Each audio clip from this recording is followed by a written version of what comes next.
Some of the people who believe the strangest things are not stupid. They're often articulate, educated, and quick thinkers.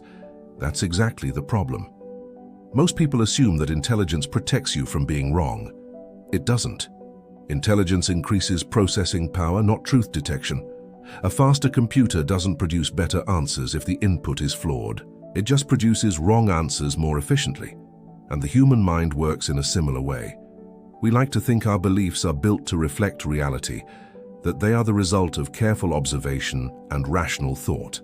But in practice, beliefs serve a different function. They reduce uncertainty. They maintain identity. They preserve a sense of control. And on those dimensions, some false beliefs perform extremely well. A messy, unpredictable world is psychologically expensive. It requires constant updating, constant doubt, constant adjustment. A clear, structured explanation, even if it's wrong, reduces that burden. It gives you a stable narrative, a sense that things make sense, a feeling that you understand what's going on. And that feeling is powerful. This is where intelligence becomes an amplifier, not a safeguard. The brain doesn't behave like a scientist searching for truth. It behaves more like a defense attorney.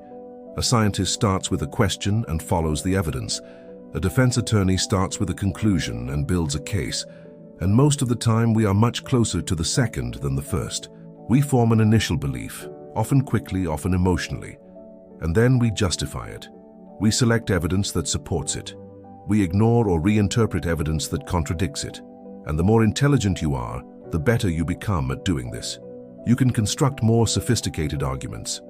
You can spot weaknesses in opposing views more quickly. You can make your position sound coherent and internally consistent. But coherence is not the same as truth. So intelligence doesn't remove bias. It refines it. It turns simple errors into complex, well-defended systems. That's why debates about things like COVID or the moon landing often go nowhere.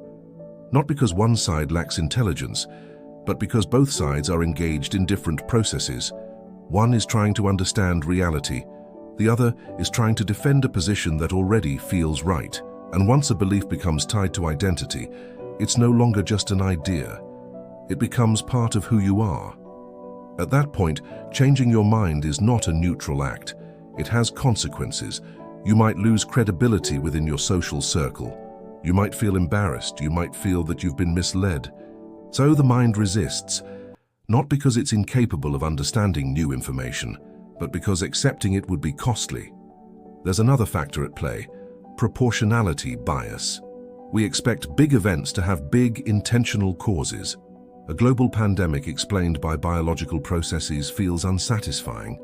It's complex, impersonal, and difficult to grasp. A coordinated hoax, by contrast, feels structured.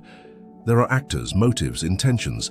It forms a complete narrative, and the human mind prefers complete narratives over incomplete ones, even when they are less accurate. Reality is often fragmented. It contains randomness, uncertainty, and unintended consequences. But that kind of explanation doesn't feel finished, so we replace it with something that does. Then there's the issue of trust. Skepticism is essential. Without it, you accept everything. But skepticism has to be selective. It has to distinguish between reliable and unreliable sources. When that ability breaks down, skepticism becomes something else. If some institution's lie turns into everything is a lie, and once you reach that point, you've eliminated the need for evaluation altogether. Because if everything is false, there's nothing left to verify. You've replaced a complex reality with a single stable assumption, and again that feels like control. Beliefs also function as social signals. They indicate group membership.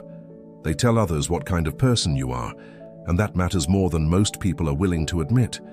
Agreeing with certain ideas aligns you with certain groups. Disagreeing can isolate you. So beliefs are not just about accuracy, they're about belonging. And belonging is a powerful force. It shapes what we say, what we defend, and sometimes what we allow ourselves to see. Direct experience can sometimes anchor people back to reality. Seeing something firsthand introduces friction. It makes abstract narratives harder to maintain. For example, working in a hospital during a pandemic creates a different perspective. But even direct experience isn't decisive. because experience still requires interpretation. Two people can observe the same event and arrive at different conclusions, because what they see is filtered through what they already believe. So the system reinforces itself. Beliefs shape perception, perception reinforces beliefs, and intelligence operates within that loop. So what looks like a failure of intelligence is often something more fundamental. It's a system doing exactly what it evolved to do, maintaining stability, reducing uncertainty, protecting identity, not necessarily discovering truth. This mechanism isn't rare, it's standard. It exists in all of us. The difference is not whether it's there, but when it gets activated.